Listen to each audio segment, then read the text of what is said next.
Welcome to CIS 579, Technology of E-Business. My name is Dr. H.Schuessler. This is Chapter 8, Marketing and Advertising in E-Commerce.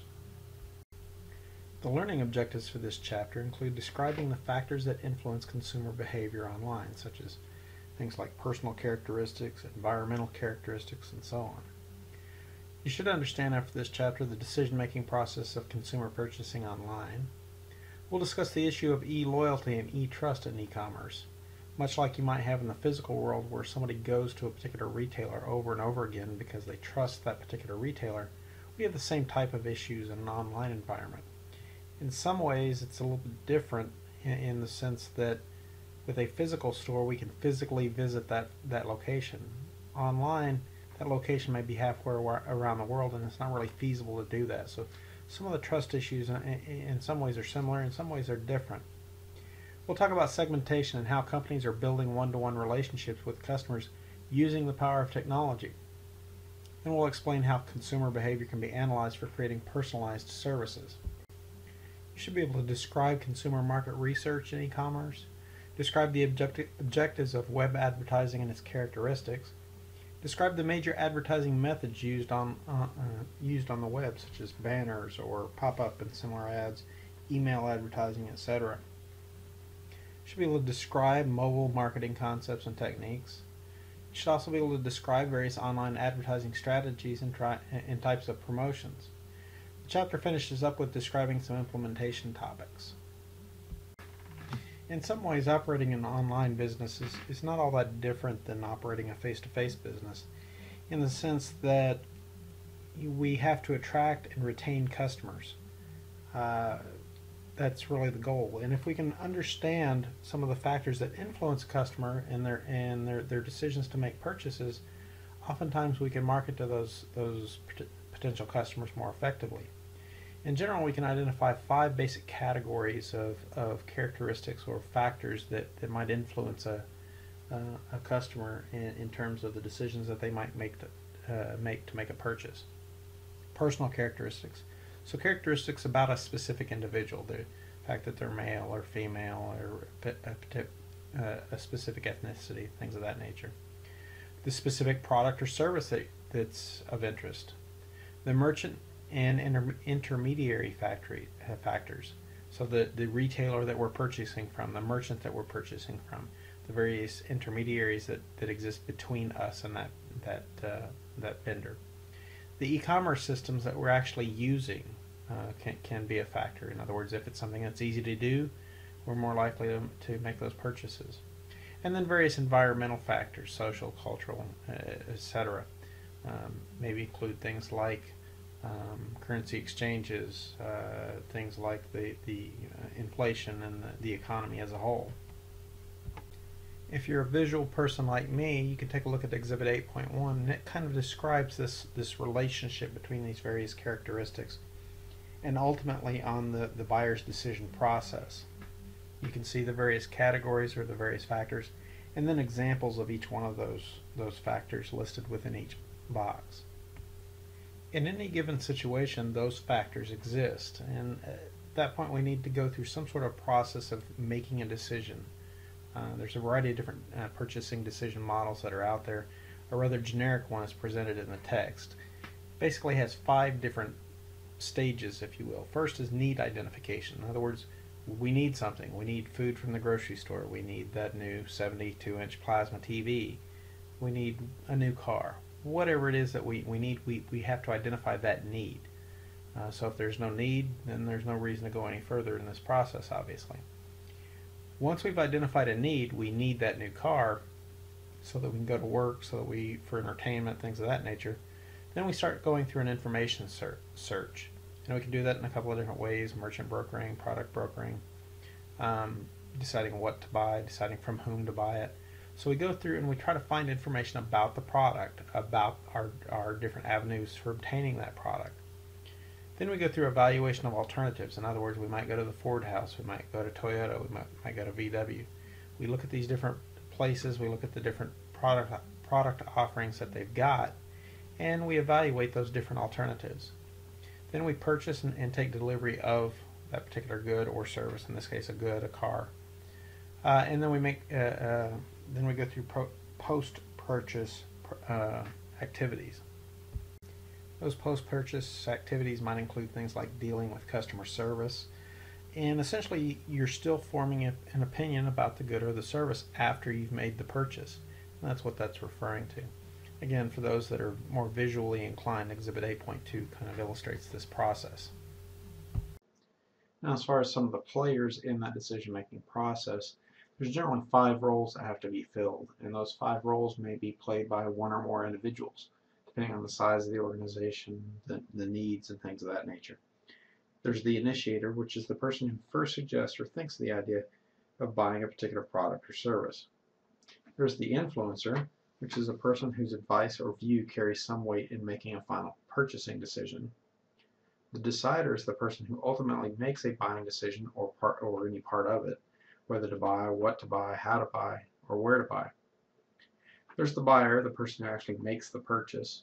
And then lastly, there's the user, the person who consumes or uses a product or service. Section 8.3 talks about loyalty, satisfaction, and trust in e-commerce. Good online marketing activity can generate positive effects, which are generally observed as trust, customer satisfaction, and loyalty. Loyalty is the goal of marketing, while trust and customer satisfaction are factors that may affect customer loyalty. Customer loyalty is a deep commitment to repurchase or repatronize a preferred product or service continually in the future. Think about the soft drinks that you might be interested in. Some people tend to be loyal to Coca-Cola or Dr. Pepper or Pepsi.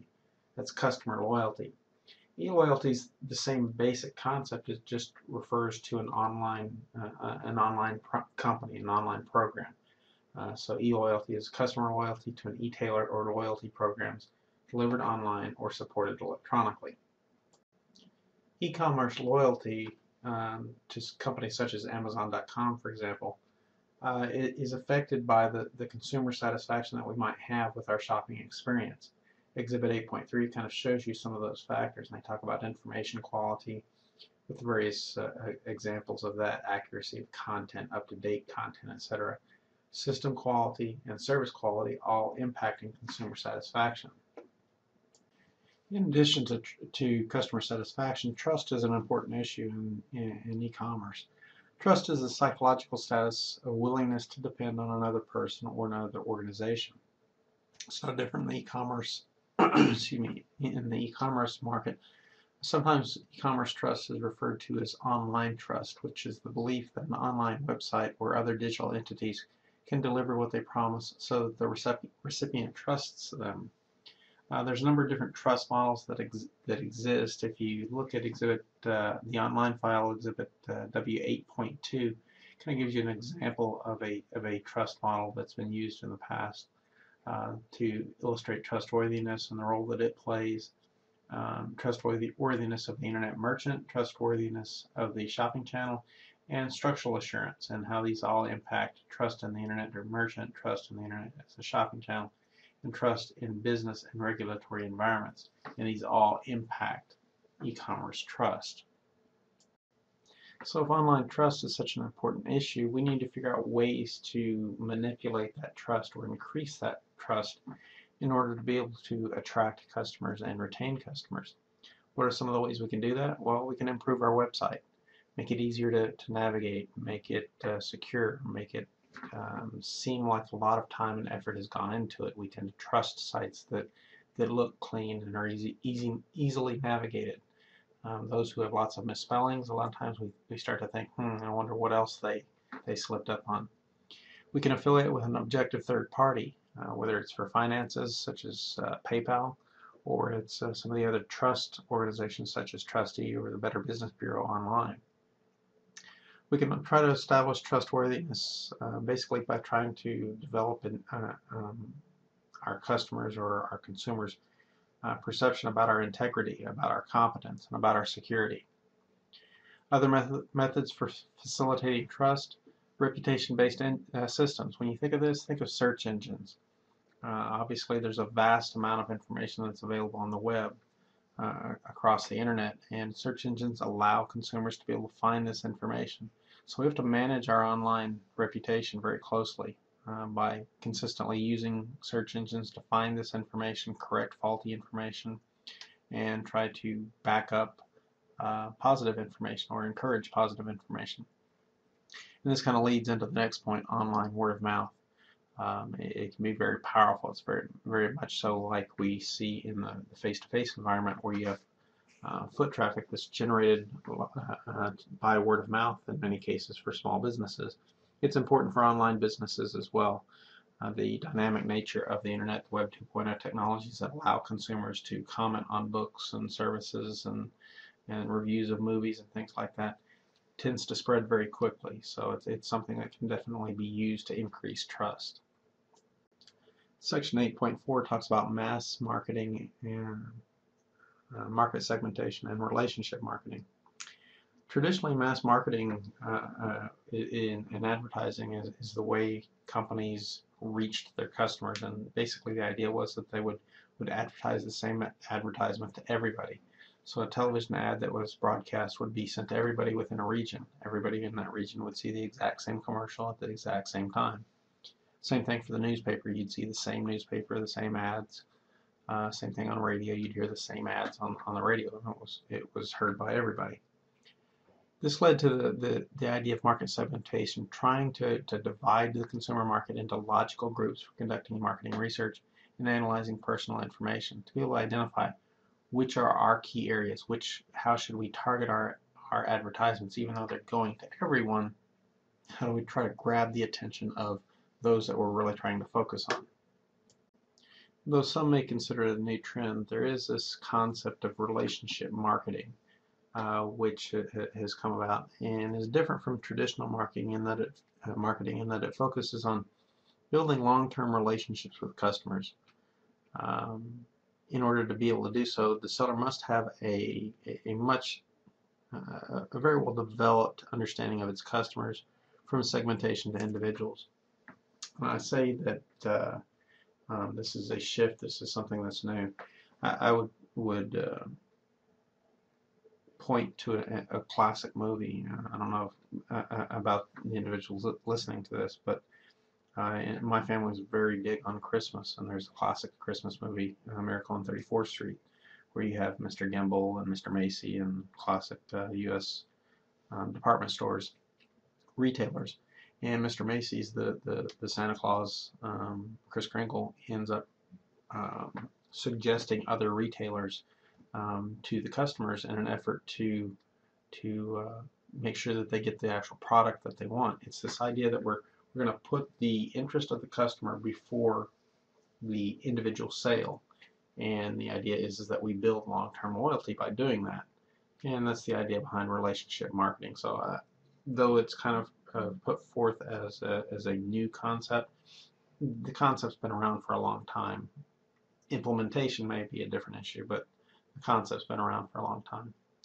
Now, one of the things that technology allows us to do, it also allows us to conduct one-on-one marketing.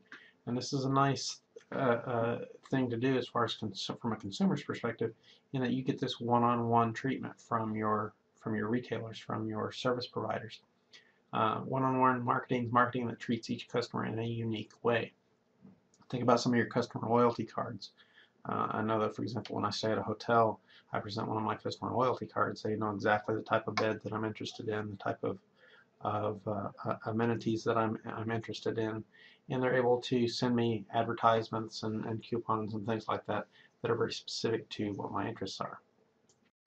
Exhibit 8.4 gives you kind of a graphical representation of the different types of marketing, mass marketing versus segmentation versus one-to-one marketing, and compares the interactions, focus, recipient, campaigns, reach, and market research that's involved in each one of those.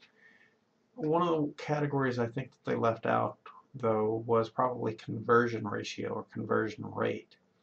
That if you look at the conversion rate for mass marketing, it's going to be much lower than it is for one-to-one marketing. Why?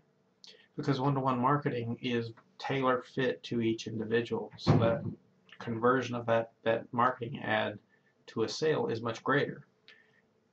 Traditionally, that would have been a very expensive approach to take to market to each individual customer. Technology really helps you to bring that cost down significantly, though. So if one-to-one marketing is so desirable, how does an organization go about trying to implement one-to-one marketing? Exhibit 8.5 gives you one example of what a one-to-one marketing cycle might look like. And the reality is an organization or an individual relationship with a customer can start at any one of these particular stages, but probably more intuitive is to start with identify the customer is profiled based on their behavior. They go to the website, they make a purchase. They rent a particular hotel room that has a king-size bed. It's non-smoking. While during their stay, they order room service for breakfast, and they check out late. So you're starting to develop a profile of what that customer is in terms of their interests, and you log that information. You then differentiate that customer from other customers. All that information is going into a database, so now you can differentiate one customer from the next. You interact with that customer. Customer receives marketing exposure. The customer needs to be able to modify those needs. So, for example, you've now identified those needs and differentiated those needs. You're now able to send them flyers, send them emails that allow you to interact with that customer. And then lastly, customize. Tailor the product or service for purchase decision and post-sale customer service. So again, any of these models or this is an example of just one model that can be used. There are others that exist as well. An example of this in the real world is Amazon, for example, that emails customers announcements on the availability of books in their areas of interest as soon as they become available. Or Expedia.com, who asks customers where they're likely to fly, and then they can email them specials when those opportunities come up. Section 8.5 is personalization and behavioral marketing. Internet marketing facilitates the use of market segmentation and one-to-one marketing. To do this, we need to be able to address three key issues related to one-to-one marketing: personalization, behavioral targeting, and collaborative filtering. Personalization is the matching of services, products, and advertising content with individual consumers and their preferences. Oftentimes this is done by generating some sort of a user profile, which is the requirements, preferences, behavior, and demographic traits of a particular customer. So we're generating this profile of an individual so we kind of know who they are, what their interests are, last time they logged in, the products that they were browsing, things like that. Oftentimes that information is stored as a small text file on the user's computer as a cookie. Now, cookies have been used extensively in e-commerce as a way to keep track of some of that information we were just talking about, a user's name, their browsing history, the products that they browsed on your site, and things of that nature. Now, is a cookie good or bad? It really depends on your perspective. It provides us with a lot of conveniences. You log back into Amazon and it responds to you with your first name saying, "Welcome back," such and such. At the same time, there are privacy advocates that are opposed to the use of cookies. The idea that keeping track of information of users is kind of suspect. Some examples of this would be like DoubleClick, owned by Google, that allows you to basically allows them to, depending on the site that you visit, place a cookie on your computer, and because they have a presence on thousands of sites all across the internet, they're really able to track you from one site to the next. And some people see this as an invasion of privacy. Now, you can disable cookies on your computer, and that's a way around it, but you lose a lot of the functionality of a lot of websites if that's the route that you choose to go. As far as using personalized techniques to increase sales, again, Amazon's a great example. They keep track of consumers' browsing history, such that when you look up a book or you look up a movie, that they're able to provide you with recommendations of other books and movies that were viewed and or purchased by other people who viewed that same book. So it allows them to provide very personalized content to you, and it allows them to increase their sales, yet at the same time it allows you to find products that you might not otherwise have been able to find. Another key component of creating a user's profile is the use of behavioral or examining an individual's behavior in order to be able to conduct behavioral targeting. Behavioral targeting is targeting that uses information collected about an individual's web browsing behavior, such as the pages they have visited or the searches they have made, to select an advertisement to display to that individual. This kind of leads us into collaborative filtering, which is a market research and personalization method that uses customer data to predict, based on formulas derived from behavioral sciences, what other products or services the customer may enjoy. Predictions can be extended to other customers with similar profiles.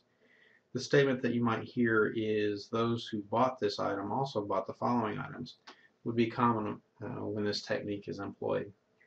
The idea is that they're able to build a profile of a customer that they have no information on. They have a basic idea of your demographics, of who you are as an individual based on that, but they have no purchasing history whatsoever on you.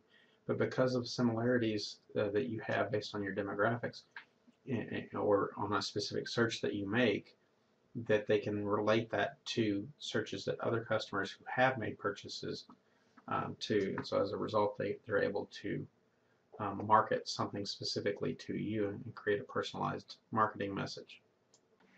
Other methods for identifying users' profiles are things like rule-based filtering, where a company asks consumers a series of yes or no or multiple choice questions in order to develop a profile of the consumer.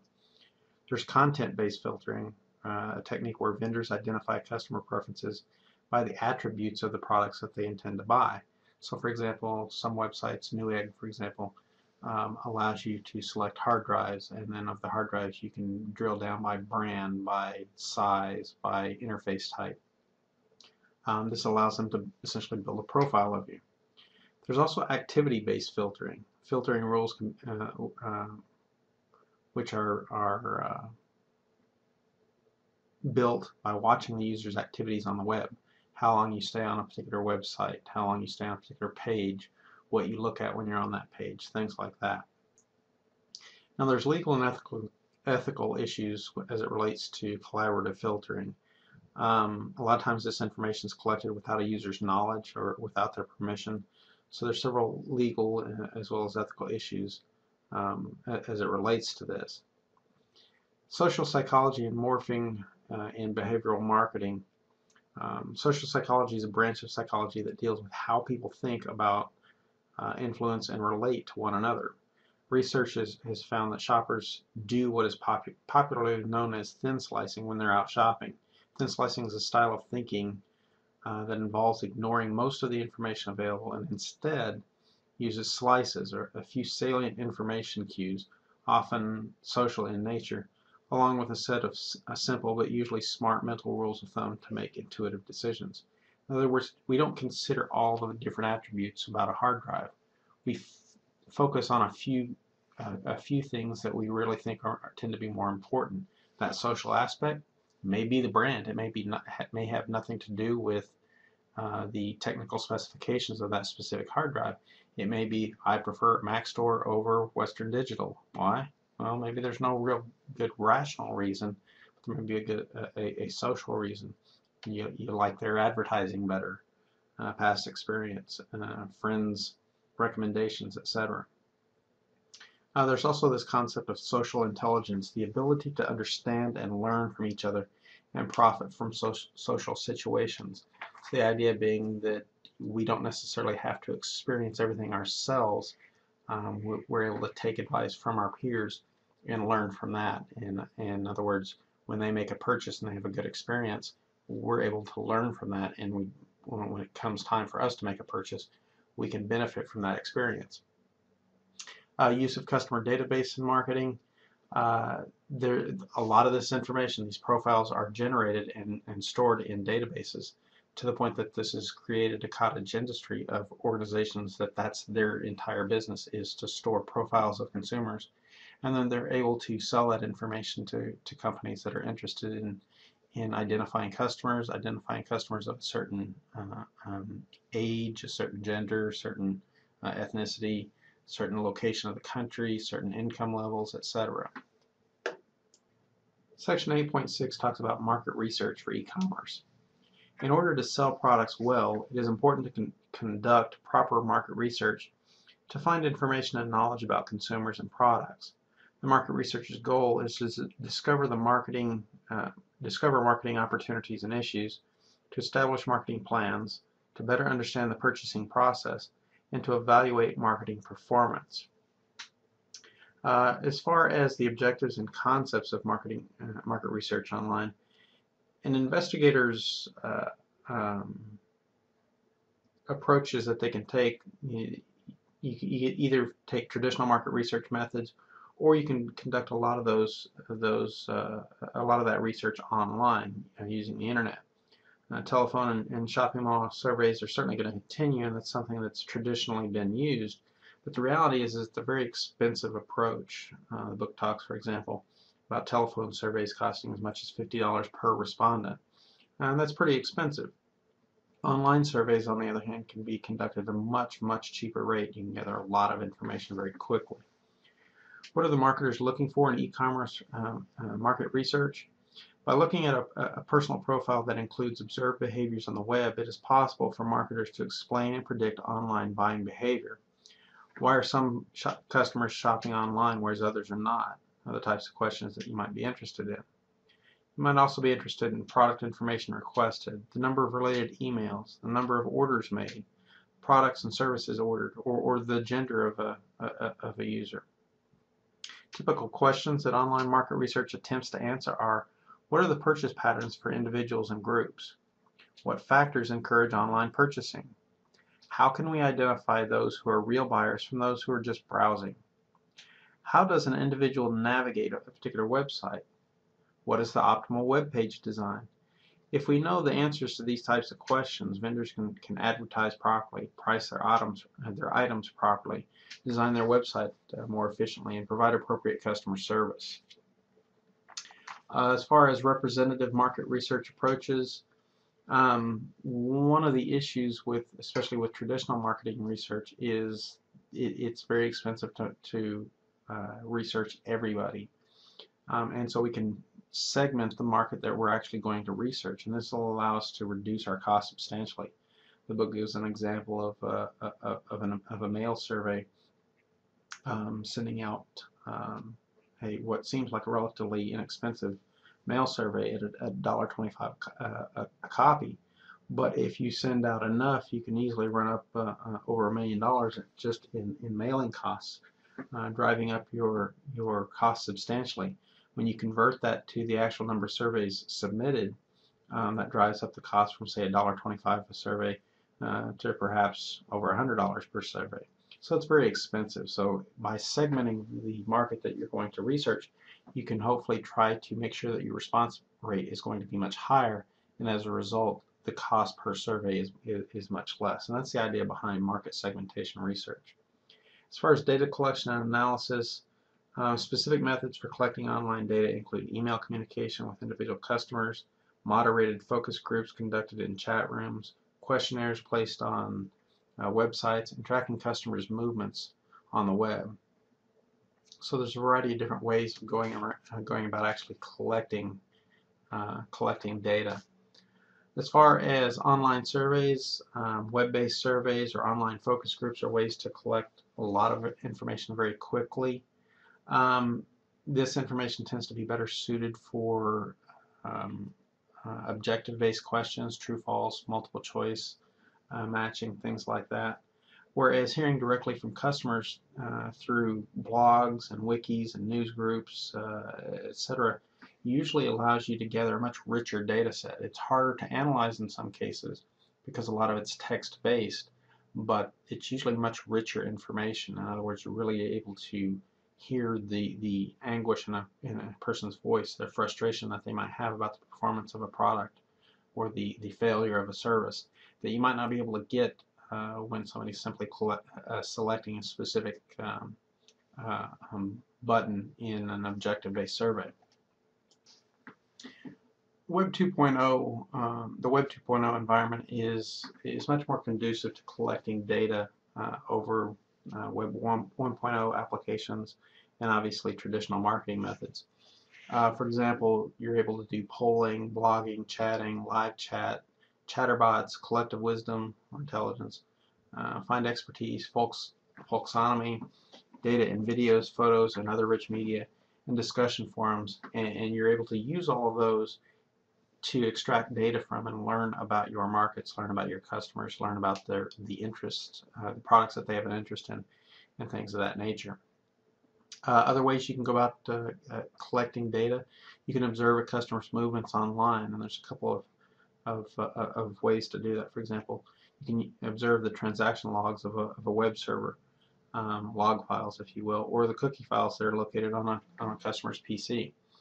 This gives you a lot of information about the sites that they're coming from, how often they return, how they navigate through a site, and this navigation from site to site is referred to as clickstream behavior, and that information can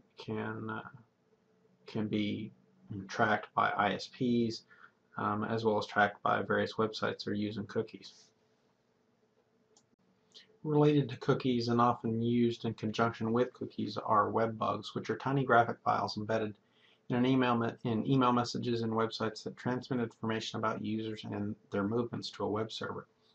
Essentially, it's a little pop-up type window or something that's embedded in a web page, embedded in a graphic that creates a link back to another server, perhaps not the one that you're actually trying to visit. And because it's so small, oftentimes users don't notice it, but because it remains open, it's able to transmit this information back and forth until it's ultimately closed. Spyware this could be viewed as a form of spyware. Spyware is software that gathers information through an internet connection without the user's knowledge.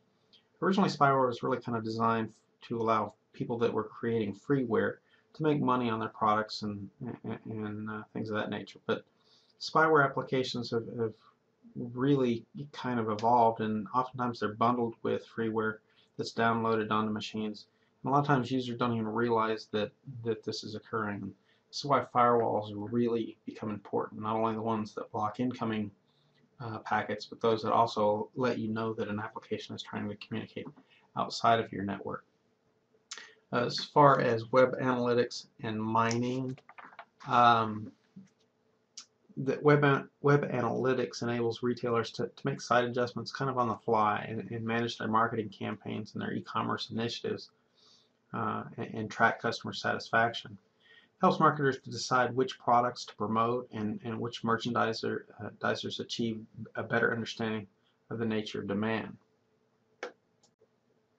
Related to the web analytics and mining, where do we mine this data from? Where do we get this data from? Well, it comes from that clickstream data that we talked about earlier. It comes from web mining. Clickstream data that occur inside the web environment. They provide a trail of users' activities, the users' clickstream behavior in the website. Where does that information come from? Again, it may come from cookies that are being stored on a user's computer. It may come from the ISP. So there's different, or it may come from the log files of a web server. So there's different places to find this information regarding clickstream data, and we can mine that for information about users. There's also web mining. Data mining techniques for discovering and extracting information from web documents. Explores both web content and web usage. So again, we can monitor the actual content on various pages. A blog, for example, where there's a lot of posts about a particular company. We may want to mine that for information. We can learn a lot about our customers, what their complaints are, the goods or services that they like, what it is that they like about them, so that we can try to incorporate that in future iterations of our services or products. Unfortunately, there are limitations to online market research. There are certain workarounds and ways to try to limit those limitations, if you will. But one of the biggest problems is the fact that there may just be too much data, too much information available. It makes it very hard to properly organize and edit and condense and summarize that information, which is really what we need to do. And if the more data there is, the more of an issue that becomes. There's also limitations of online research methods in terms of accuracy of responses, loss of respondents because of equipment problems, and the ethics and legality of web tracking. So there's issues related to that as well. There's also the issue of biometrics that biometrics addresses. The reality is when we're tracking this information, we're tracking clickstream information, for example, we're not really tracking that individual user, we're tracking the computer. We don't really know who it is that's sitting behind the mouse and keyboard and watching the monitor. So we're tracking the use of that computer and the click streams that are being generated from that computer, but not a specific user. And that's where biometrics kind of steps in. It's an individual's unique physical or behavioral characteristics that can be used to identify an individual precisely. So identifying a specific individual. And that's seen as a way of potentially overcoming that limitation. But not everybody has biometric devices in all their computers at this point, so it's really kind of a burgeoning technology, a burgeoning approach to overcoming this particular issue. Section 8.7 talks about web advertising. Advertising on the web plays an extremely important activity in e-commerce. Internet advertising is growing very rapidly, especially in B2C, and companies are changing their advertising strategies to gain a competitive advantage. Now, interactive marketing is defined as online marketing facilitated by the internet, by which marketers and advertisers can interact directly with customers and consumers can interact with advertisers or vendors. Many companies are treating online advertising as a closed loop or as an advertising cycle, if you will, a cyclical process that you can see in Exhibit 8.6. The cyclical process entails carefully planning a campaign to determine who the target audience is and how to reach that audience. Then analyzing a campaign after its completion assists a company in understanding the campaign's success. This new knowledge is then used when planning future campaigns. When it comes to web advertising, there's some basic terminology that you probably need to become more familiar with, that you'll see from text to text that you look at, from online site to online site that you look at when you get involved in this type of stuff. One is one term is ad views, the number of times users call up a page that has a banner on it during a specific period, known as impressions or page views. Button is another term, a small banner that is linked to a website and may contain downloadable software. Another term is page, an HTML or hypertext markup language document that may contain text, images, and other online elements such as Java applets and multimedia files. It may be generated statically or dynamically. Click or ad click is a count made each time a visitor clicks on an advertising banner to access the advertiser's website. CPM, or cost per mil, i.e. 1,000 impressions, is the fee an advertiser pays for each 1,000 times a page with a banner ad is shown. Conversion rate, a term that I mentioned earlier, is the percentage of clickers who actually make a purchase, those who actually go ahead and purchase that good or service. Click-through rate, or click-through ratio, CTR, is the percentage of visitors who are exposed to a banner ad and/or click on it, and click on it. A hit is a request for data from a web page or a file. And the last group of terms starts with a visit, a series of requests during one navigation of a website. A pause of a certain length of time ends a visit. A unique visit, a count of the number of visitors entering a site regardless of how many pages are viewed per visit. And lastly, stickiness, a characteristic that influences the average length of time a visitor stays in a site. Stickiness oftentimes can be enhanced by keeping a site up to date, by making sure it has dynamic content, engaging content that sucks users in and makes them want to stay and stay on that site. Web advertising online and its advantages. Obviously, there's several different advantages to advertising on the web: cost, richness of format, etc. Online ads are sometimes cheaper than those in other media. In addition, ads can be updated at any time with minimal cost. It's hard to change an ad quickly in a newspaper. It just is. Richness of format. Web ads can effectively use the convergence of text, audio, graphics, video, and animation. So we can really make it a very rich engagement with consumers.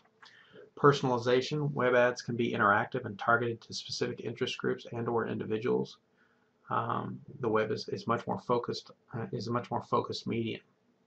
Timeliness. Internet ads can be fresh and up to the minute. Location-based. Using wireless technology and GPS, web advertising can be location-based. Internet ads can be sent to consumers whenever they are in a specific time and location, for example, near a restaurant or a theater. Linking. It's easy to link from an online ad to a storefront. One click does it. And lastly, digital branding. Even the most price-conscientious online shoppers are willing to pay premiums for brands they trust. These brands may be click-and-mortar brands such as P&G or .com such as Amazon. As far as traditional versus online advertisement, there's advantages and disadvantages to each. Advantages to TV, intrusive impact, high attention getter. It has the ability to demonstrate product and to feature slice-of-life situations. It's very merchandisable with media buyers. Unfortunately, with TV, it's fragmented ratings, rising costs, and lots of clutter. Heavy downscale audience skew. Time is sold in multi-program packages, so networks often require major upfront commitments. Both limit the advertiser's flexibility. There's radio, which tends to be a little bit more affordable. It's highly selective by station format. Allows advertisers to choose the time of day or the day of the week to exploit timing factors. And they can copy, the copy can rely on the listener's mood or imagination. The downside to that, or the limitations of radio, are the audience surveys are limited in scope. They don't provide socioeconomic demographics. They're difficult to buy with so many stations to consider. Testing a copy is difficult because there are few statistical guidelines. With respect to magazines, they offer unique opportunities to segment markets both demographically and psychographically. Ads can be studied and reviewed at leisure, and high impact can be attained with good graphics and literate, informative copy. The limitations of magazines include reader controls of ad exposure. In other words, they're flipping the pages, so they control the pace with which they're viewing this information, so they can ignore the campaign. It's difficult to exploit timing aspects. Once a magazine's out there, it's out there. Newspapers are kind of similar. They have high single-day reach opportunity. Reader often shops for specific information when they're ready to buy, and it has a portable format. But they lack creative opportunities for emotional selling campaigns. There's a high cost for large ad sizes, and there's a lack of demographic selectivity despite increased zoning. Many markets have only one paper. And there's low quality or reproduction, oftentimes a lack of color or the expense associated with color. The Internet's advantages include Internet advertisements are available 24 hours a day, 365 days a year. The costs are the same regardless of the audience location. Access primarily because of interest in the content. In other words, you go to a site looking for a particular product because you're already interested in it. Opportunities to create one-to-one direct marketing relationship with the customer to be able to generate that very specific message to a consumer. And multimedia will increasingly create more attractive and compelling ads.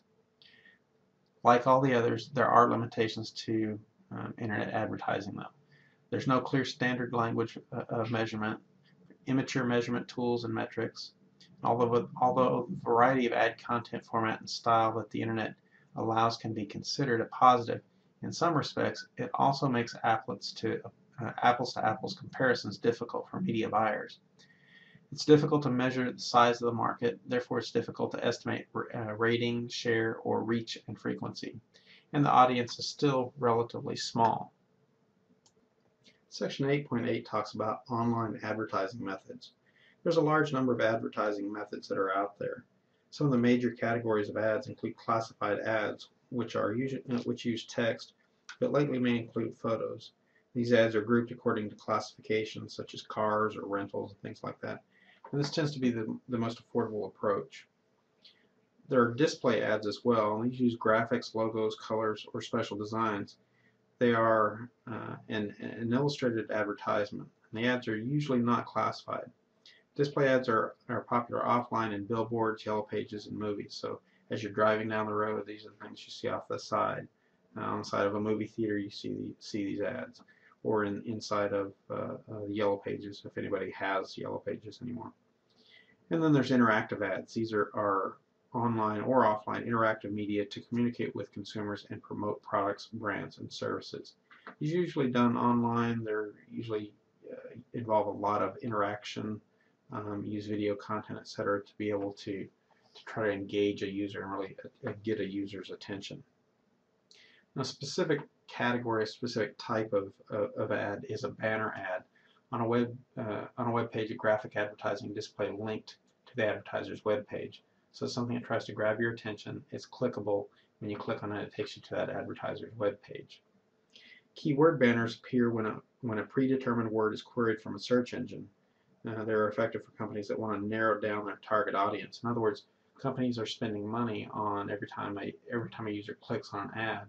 If you want to reduce your cost and narrow down your target audience to just those who are more likely to purchase something you're interested in, you can reduce that by using keywords so that only banners associated with those keywords show up when a user searches for something using a search engine. This is as opposed to random banners, which are banner ads that appear at random, not as a result of any user action. So as a result, they may not be targeted to specifically what somebody's searching for. Live banners are banner ads that are created dynamically or whose content is created dynamically at the time of display instead of being pre-programmed with fixed content. As most things in life, there are benefits and limitations to banner ads.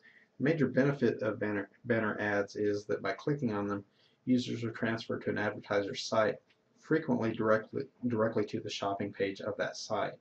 Another advantage is that using banners is the ability to customize them for individual surfers or a market segment of surfers.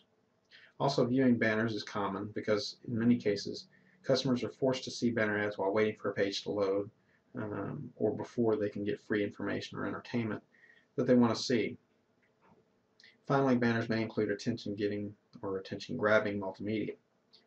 The major disadvantage of banners is their cost. It costs money to create a successful banner campaign.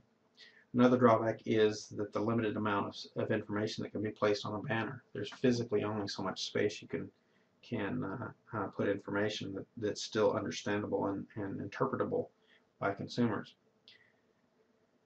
However, it seems that viewers have become somewhat immune to banners and are simply do not notice them as they once did. So the click-through rate has been declining over time. So it's really becoming an issue in terms of trying to keep the cost down and create more interactive, enticing banner ads to be able to get users' attention and to get them to actually click on those ads. One of the most annoying forms of advertising is the use of pop-up and pop-under ads. Pop-up ads are ads that appear in a separate window before, after, or during internet surfing and when reading email. So it's just an extra window that pops up. A pop-under ad is an ad that appears underneath the current browser window so that when the user closes the active window, the ad is still there on the screen. In either case, both of them involve additional windows that are opening up on your screen. There are obviously some third-party approaches to blocking pop-ups. I say third-party, sometimes these are add-ons that are built into the browser or added onto a browser that allows you to block these from popping up. But much like the use of cookies, this sometimes becomes an inconvenience when you're trying to navigate to certain sites that are legitimate that require the use of pop-ups. Oftentimes banking sites will have a pop-up window that you need to be able to access. Other online advertising methods include email marketing, which is a form of direct marketing which uses email as a means of communicating commercial messages to an audience. Email advertising is adding advertisements to email messages sent to consumers. There are certain advantages to using email. First off, it's very low cost. You're able to reach an awful lot of potential customers very cheaply and very quickly. Advertisers can reach a lot of different subscribers who have opted in to receive email communications on subjects of interest to them. Over half the internet users check or send email on a typical day, so ads reach customers very quickly.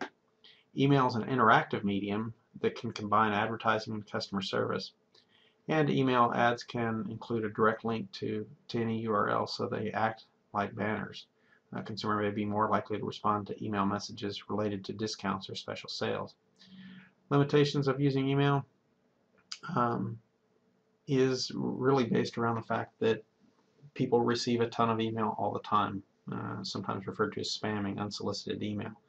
And there's this tendency for users to screen and block out messages, and because of the volume of messages, that trend is expected to continue. Other considerations to keep in mind, the issue of email hoaxes. Everybody's heard of the Nigerian treasure scam. There's fraud, which also has to be considered. And then there's email advertising methods, email advertising that can be done in a lot of different ways. So these are all considerations that we have to keep in mind. Still, other online advertising methods include search advertising, a method of placing online advertisements on web pages that show results from search engine queries. This is kind of related back to the topic we referred to earlier of keyword banners. So these are basically banner ads that you might see on a search engine that are related to specifically to what you're actually searching for.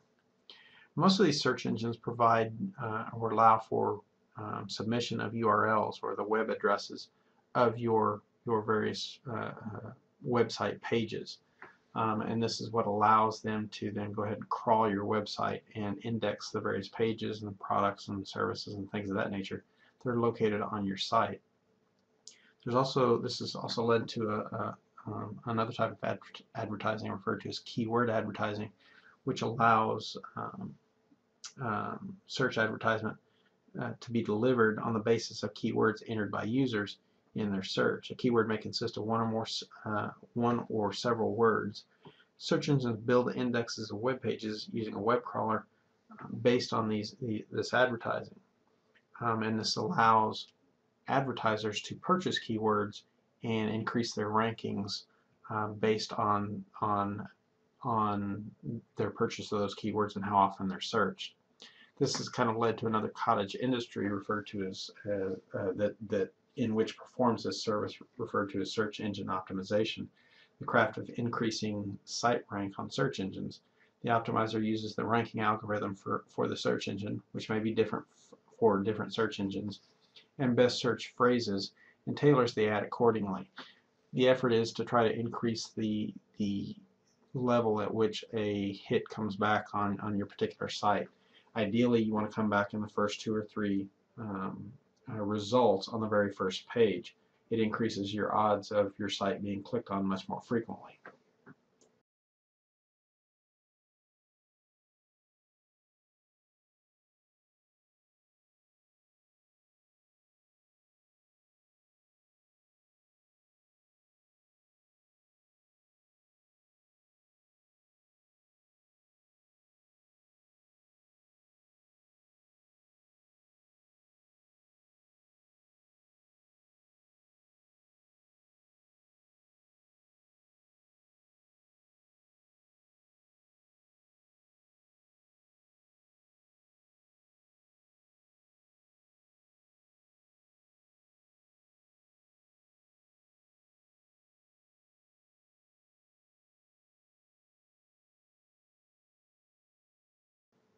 When it comes to online advertising, Google truly is the king of online advertising. They've got a couple of programs, AdWords and AdSense, which are really the top dogs in these two domains, and they're kind of two sides of the same coin. AdWords are what provide you the ability to purchase keywords and increase the rankings of your site when a user searches for those particular keywords. On the flip side of things, you can host content, you can host these ads through AdSense, which basically allows those banner ads, Google banner ads, to be customized based on your site. So you're advertising other companies' products, other companies' goods on your site based on the content on your site. And allows you to generate revenue yourself that way. This has kind of led to another cottage industry, or another segment of marketing, if you will, viral marketing, which is a virtual word-of-mouth marketing. Allows customers to promote a product or service by telling others about it. There's an example here a few years ago of Kobe Bryant jumping over a car, which was an optical illusion. It was a Nike commercial. He's wearing Nikes, and it appears it gives him this extra jump that he's able to jump over this car as it passes underneath him. Now, he wasn't in any danger. It was an optical illusion. He was actually behind the car. But the idea is that it went viral. Everybody had to get online and watch Kobe Bryant jump over this car. And it's a way to cheaply reach a lot of customers. Another type of online advertising is the use of video ads, consumer-generated videos. This is largely due to the popularity of sites such as YouTube, which is growing at a very fast pace, nearly 40% annually, while TV viewing continues to fall year after year. This is largely because of, or some of the driving factors behind this is the availability of broadband access, which is huge, but also Web 2.0 technologies that really allow for interactivity between the user. You're able to stop a video, pause it, rewind it, replay it, etc. On the topic of interactive videos, interactive video usually refers to a technique used to blend user interaction and videos. The interaction is controlled by a computer for entertainment, advertisement, or educational activities. With respect to viral videos, we talked about this just a moment ago, but a viral video specifically is a video clip that gains widespread popularity through the process of internet sharing, typically through email or IM messages, blogs, and other media sharing websites. So it's the same concept, it's just specific to videos. When you hear advergaming, which is the practice of using computer games to advertise a product, an organization, or a viewpoint, think product placement. Think about movies that you've seen or television shows that you've seen where you see a product that's placed, such as Pepsi or Coca-Cola or whatever it may be, that basically allows them to advertise that particular product in that movie or in that television show. It allows for them to collect monies from that company because they're essentially advertising that product or that service. Advergaming is the same thing. It's just doing it in the gaming environment. Augmented reality is another place that you might see advertising. It's a live, direct, or indirect view of a physical, real-world environment whose elements are augmented by computer-generated sensory input, such as sound or graphics. So think about Second Life and some of the various places that you might be able to go in there. You obviously can have products advertised to you in those environments as well. Again, Coca-Cola has a presence in Second Life, as do a lot of other manufacturers. And then lastly, advertising in chat rooms and forums. Vendors frequently will sponsor a chat room, sponsor a particular forum to encourage people to come together, and obviously that creates brand awareness and name recognition. Section 8.9 starts out talking about mobile marketing and advertising. Mobile marketing is conducting marketing on or with a mobile device. Perhaps a little bit more complete definition is it's a set of practices that enables organizations to communicate and engage with their audience in an interactive and relevant manner through any mobile device or network. Mobile advertising or advertising are ads sent to and presented on mobile devices. Some may see mobile advertising as being closely related to internet advertising, and it is very similar, so you may see a lot of common concepts or terms. The thing to keep in mind about it is reach is the real difference. Obviously, in a mobile environment, you're able to stay with consumers or customers a lot longer. Mobile interactive advertising refers to advertising or marketing messages delivered to portable devices, either via synchronized download or wirelessly. Some of the types of mobile ads include text messages or SMS messages, mobile video ads, and location-based ads. Earlier we talked about mobile marketing, viral marketing or viral ads, and this is the same thing just being applied in the mobile environment. Advertisers are able to utilize viral marketing methods by which one recipient of an advertisement on a mobile device will forward that message to a friend to encourage them to go to that site, to go to that purchase that good or service. Mobile marketing and advertising campaigns basically come in four basic classes of online forms or classes or campaigns, if you will. Those campaigns or those classes include information, programs providing information about products, points of interest, news, weather, etc. Entertainment, programs that produce value to the customers, keeps them entertained, amused, etc. raffles, programs that provide prizes such as digital content or physical goods, and coupons, programs that offer monetary incentives like discounts or trial packages, free services. Representative examples of mobile advertising are kind of round out this section. The section talks about Fleming's 100, Dolce & Gabbana, for example.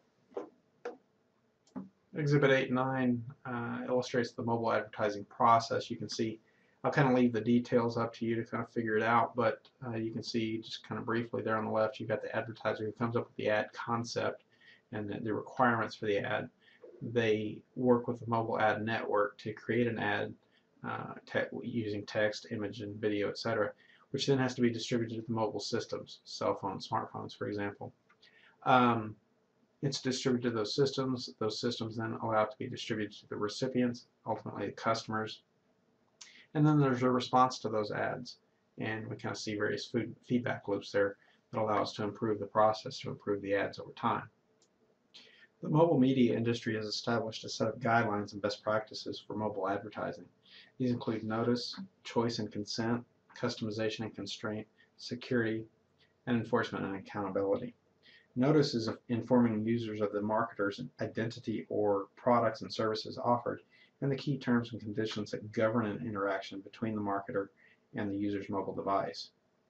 Choice and consent refers to respecting the right of the user to control which mobile messages they receive by obtaining consent, opt-in, and implementing a simple termination, opt-out process. Customization and constraint refers to ensuring that all collected user information is used to tailor communication to the interests of the recipient and is handled responsibly, sensitively, and in compliance with applicable law. Mobile messages should be limited to those required by the user and provide value such as product and service enhancements, contests, requested information, entertainment, or discounts. Security refers to implementing reasonable technical, administrative, and physical procedures to protect user information from unauthorized use, alteration, disclosure, distribution, or access. And lastly, enforcement and accountability refers to the MMA expects its members to comply with the MMA Privacy Code of Conduct and has incorporated the code into applicable MMA guidelines, including U.S.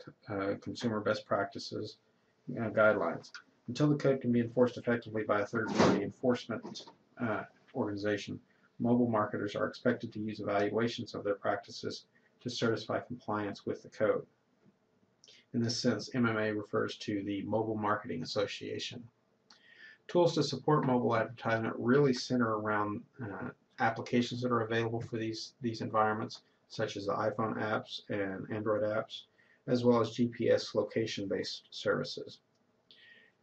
As far as mobile ad trends, there's basically 5 important trends that advertisers need to really follow or pay attention to. That's continued importance of SMS or text messages, experimenting with rich media, mobile versus mobile apps, interest in geolocation, and the growth of mobile video. Section 8.10 talks about advertising strategies and promotions. And they start out with a definition of spamming, using email to send unwanted ads, sometimes floods of ads. And this is something that really started very early on it was a very early form of internet advertising. The complaints, the backlash against spamming has really kind of led to this idea of permission-based advertising or marketing strategy in which customers agree to accept advertising and marketing materials known as opt-in.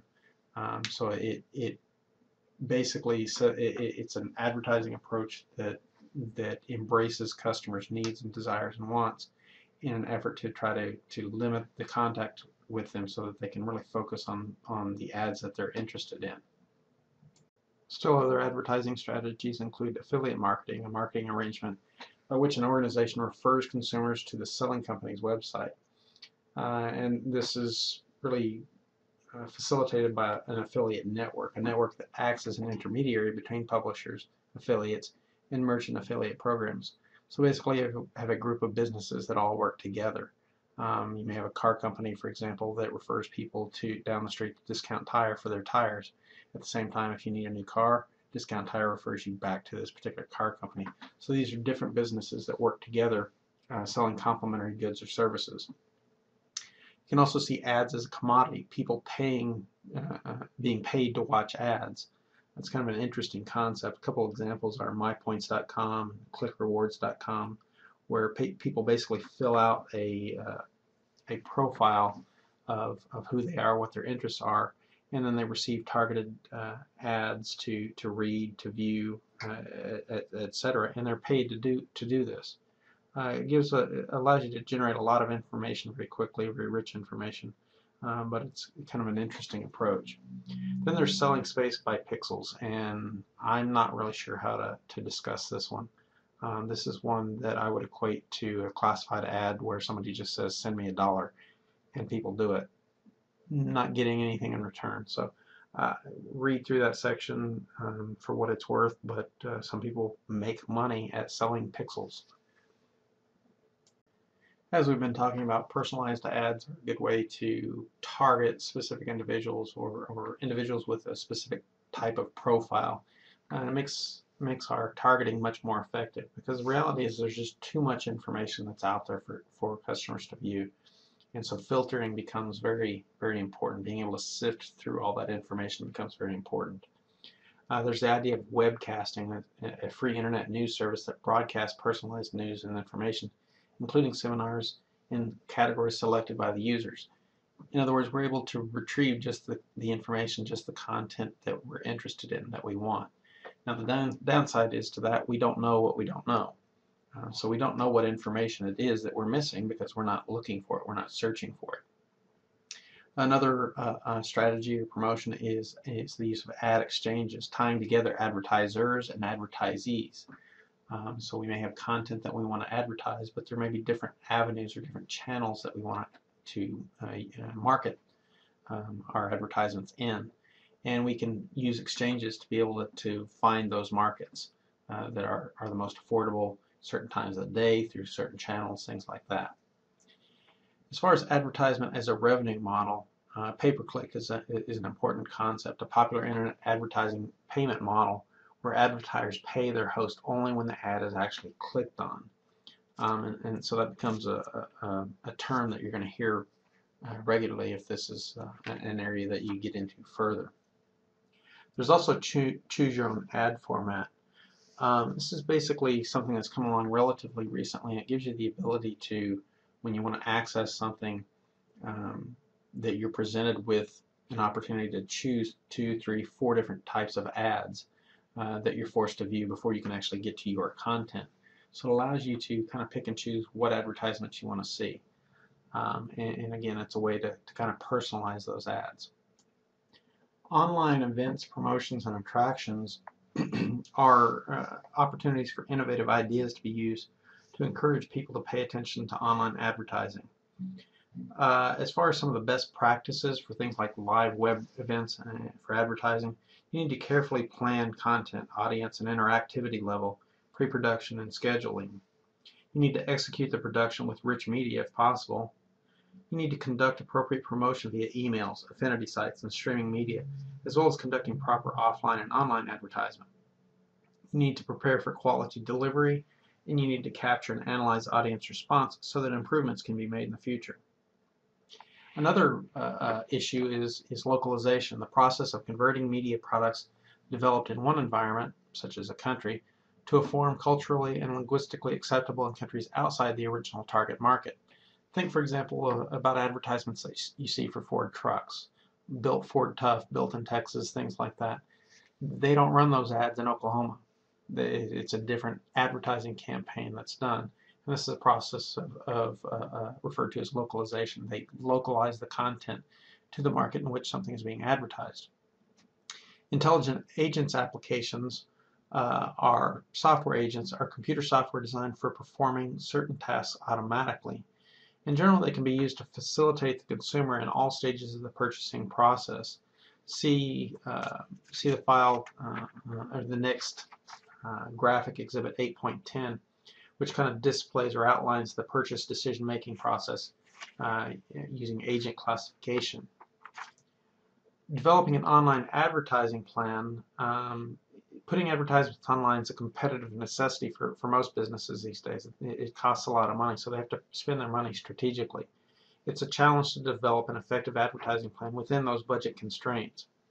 Again, see Exhibit 8.11, the life cycle steps of advertising, for kind of a graphical illustration of this process.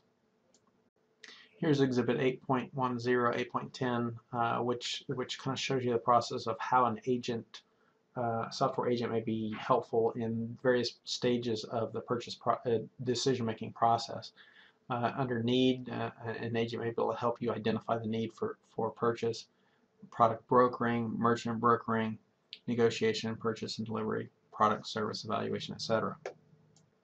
And here 8.11, the life cycle steps of advertising plans, is the one I was referring to a couple of slides ago, where you set up your advertising goals, you identify target customers, you choose the media and advertising tools, develop an action and implementation plan, develop performance measures and monitoring plans, and then execute those plans, with the idea of realizing that this is a process. This is something that we're going to have to continually do over time, so we end up cycling through.